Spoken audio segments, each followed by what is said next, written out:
اور حضور جانا کے در سے ہمیں جو سب سے بڑی خیرات ملی ہے نا یارو وہ ہمارے اخلاق کی ہے۔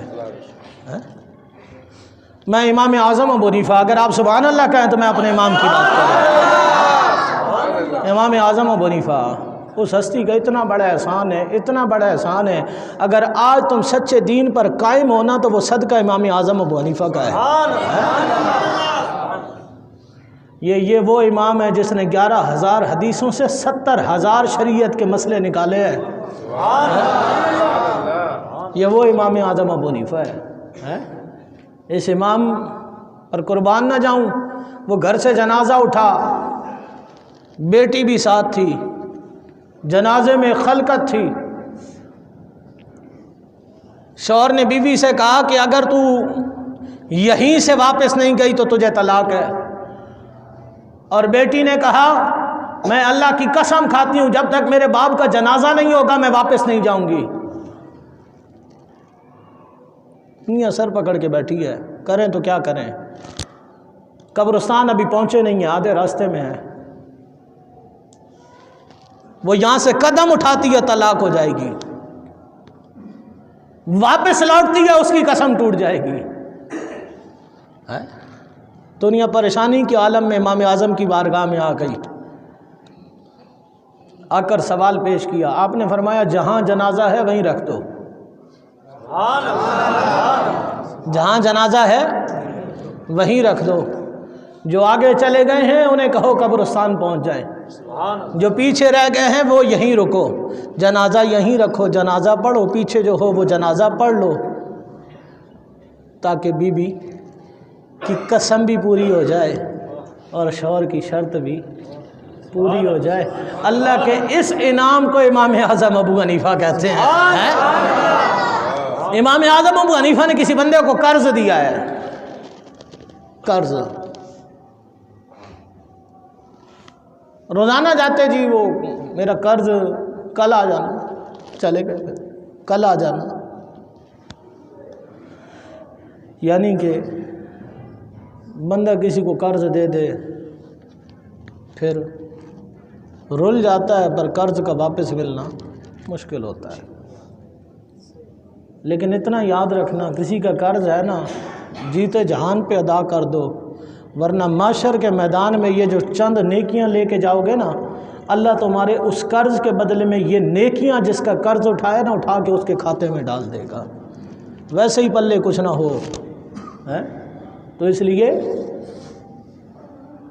اپنی آسائشوں کو محدود کر لو کہ ہاتھ پھیلانے کی ضرورت نہ پڑے، لیکن اگر خدا نہ خواستہ کبھی مجبوری میں بیماری میں کبھی اٹھا لو تو یہ ہمیشہ یہ سوچ رکھو کہ میں نے اسے ادا کرنا ہے۔ یہ نہ سوچو آج نہیں کل دے دیں گے، کل نہیں پرسوں دے دیں گے، بعد میں تو تیرے بچے تیرے نہیں رہتے، تیرے بچے تیرے نہیں رہتے، اور یہ بوجھ اگر لے کر معاشر کے میدان میں آ گیا اور وہاں کھڑے ہو کر تیرے جس کا قرضدار ہے اس نے کھڑے ہو کے حساب مانگا تو پھر کیا دو گے رب کی بارگاہ میں؟ نیکیاں؟ وہ تو نمازیں بھی ایسی ہیں کہ ہفتے میں کبھی ادا ہو جائیں تو کمال ہے جی،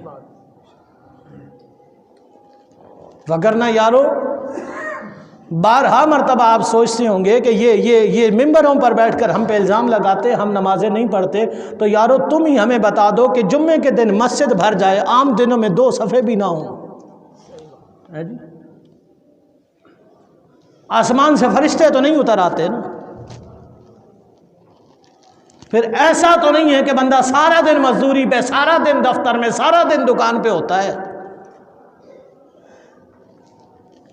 یار چاروں نمازوں میں تم روزی پر ہو، فجر میں تو گھر پہ ہی ہوتے ہو نا، اور کتنا افسوس ہے بندہ 6 بجے دفتر کے لیے اٹھ جاتا ہے، 6:30 بجے نماز کے لیے نہیں اٹھا جاتا،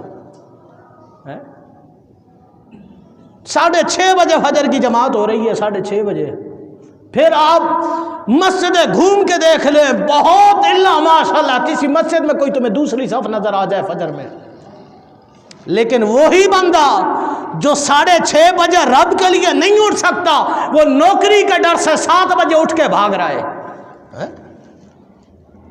کیوں؟ مالک نکال دیں گے، اور بدبخت کبھی اسے مالک بنا کے دیکھ،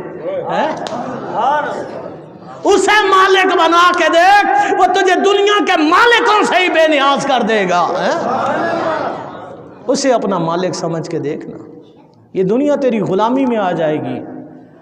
دین سے سچا ہو کے دیکھ۔ امام اعظم ابو حنیفہ پھر جس دن قرض، ایک دن چلے گئے قرض لینے، بہت گرمی تھی، بہت گرمی تھی، آپ نا وہ دیوار کا سایہ آ رہا تھا زمین پر، گرمی کی وجہ سے آپ سائے میں آ کھڑے ہوئے۔ قدرت خدا کی، اس دن اس بندے نے قرض بھی دے دیا، جو پیسے دینے تھے وہ دے دیے۔ امام اعظم ابو حنیفہ نے اس میں سے چند روپے نکالے، اس کے ہاتھ پہ رکھ دیے۔ اس نے کہا یہ کیا؟ کہا جو تیری دیوار کے سائے میں کھڑا ہوا تھا نا، یہ اس کا کرایہ ہے۔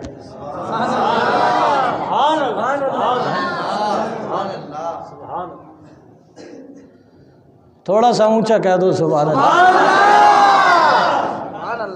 اب تم بھی تو پھر اسی بات پہ، بندہ کسی وہابی کو، کسی شیعہ کو کچھ بولے، تم بے قرار ہو کے سبحان اللہ کہتے ہو، پھر کہتے ہو جی یہ باتیں ہمیں اور نہیں بتاتے، دوسری باتوں پہ تم بھی تو نہیں کہتے سبحان اللہ۔ یار اس بات میں مزہ نہیں آیا تمہیں؟ اس میں لذت نہیں تھی کہ مسلمانوں کا اخلاق کتنا اعلیٰ تھا؟ چند روپے نکال کے اس کے ہاتھ پہ رکھ دیا۔ اس نے کہا یہ کیا؟ کہا تیری دیوار کے سائے میں کھڑے ہونے کا کرایہ ہے۔ اس نے کہا یار اگر اس امت کا یہ نعمان بن ثابت کا اخلاق کتنا اعلیٰ ہے تو پھر ان کے نبی محمد مصطفیٰ کا اخلاق کتنا اعلیٰ ہوگا۔ اس نے کہا یہ پیسے بھی پاس رکھ، جس نبی کا تو نوکر ہے کلمہ پڑھا کے مجھے بھی اسی کا نوکر بنا دے۔ اللہ اکبر، یا رسول اللہ،